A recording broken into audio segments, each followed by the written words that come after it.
Yo, welcome to Wingo World. I'm your boy Dale Wingo.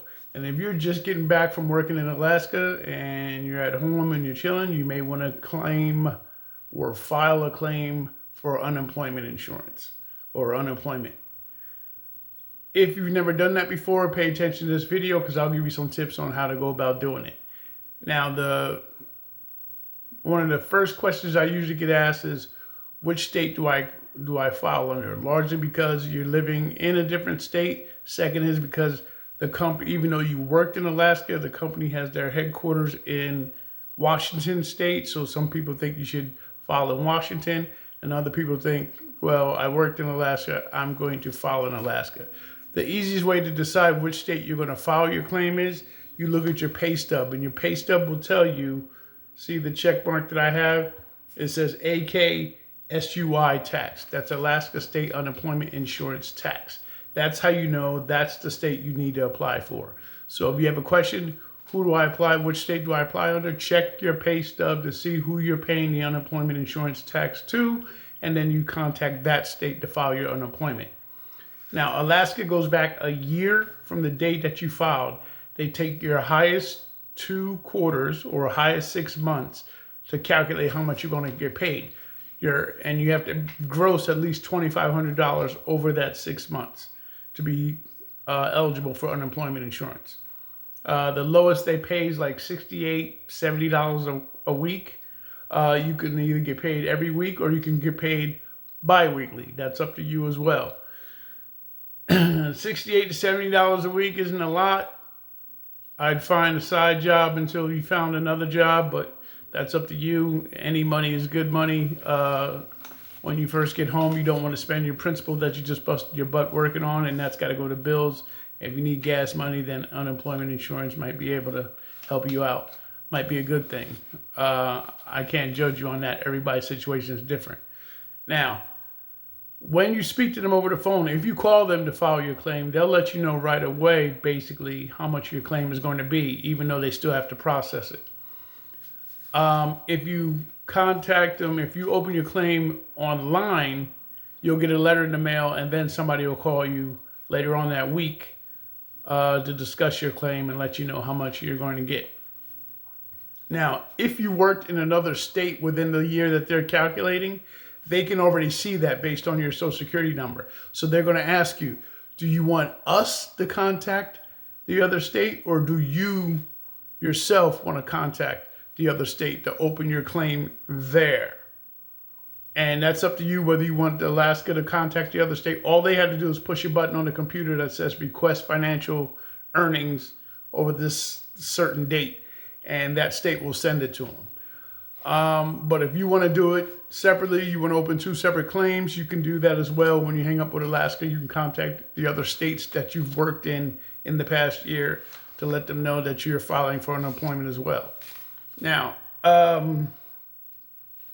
keep in mind, once you get approved for your unemployment, and if it's multiple states, not all states are going to start at the same time. For example, last year when I filed unemployment through Alaska and Nevada, I had Alaska do all the legwork. They contacted Nevada to open my claim here. Well, Nevada didn't pay me till 3 weeks after Alaska started paying me. So you have to be prepared for that. Your check may not be as big as it's going to be until both states are paying. Both states' claims are active and being used. Now, you're not going to get 2 separate checks or 2 separate direct deposits if you have one state doing all the legwork for you. The previous state will contact Alaska, send them the money the day before or the week before you're supposed to get paid, and Alaska will do one big direct deposit to either your bank account or the debit card that they send you in the mail. All right. Now, and they can also see what that state, your other state, is going to pay you. They can tell you that over the phone. They'll be like, listen, you're going to get this much from us, Alaska, and you're going to get X amount of dollars from whomever, the other state that you work for. So you'll know after you hang up the phone how much you're going to get combined. You just don't know when they're both going to start at what time, if they're going to start at the same time. All right. What else you need to know? Let me think. Hold on. Oh yeah, if you're doing your job search, because you still have to do 2 job searches to satisfy the claim every week. And you have to list those job searches online at the Alaska website that I'm going to leave below. You have to do 2 job searches. They do not have to be in Alaska. They can be in your home state, even if you're not paying insurance to even if you're not getting a check from your home state. You can search to work anywhere as long as you're doing 2 searches a week that you can list, and that they can call call the contact to verify that you actually submitted a resume or an application.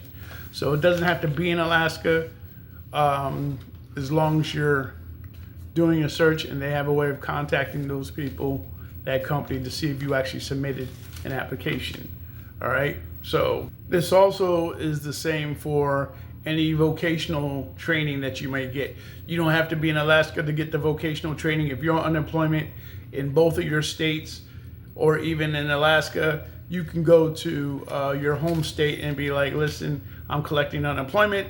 I like some vocational training, either your CDL, your forklift license, basic computer, whatever. Even if you want to change industries and you need to get the training for it, if you're work ready or workforce or job ready or job connect or whomever you have that educates people on unemployment, whatever programs they offer, you qualify for because you're on unemployment. Okay, so you don't have to go back to Alaska to get your CDL or go back to Alaska to get your forklift or whatever it is. So keep that in mind if you want to further your education before you come back to Alaska or to transfer to a different career altogether. So remember these tips when you're filing for unemployment, if you choose to file for unemployment coming back from Alaska, and hopefully this will make things a little bit smoother and you won't have to worry about how do I get started? How do I go about doing it? You can Google it, or you can just take a look at the website links that I'm going to leave below and give them a call at the phone number I'm going to leave below. All right? Feel free to comment, like, and share, subscribe, and if you have any questions, ask. I'll answer to the best of my ability or point you in the right direction. This is Dale of Wingo World, and I'm out. Peace.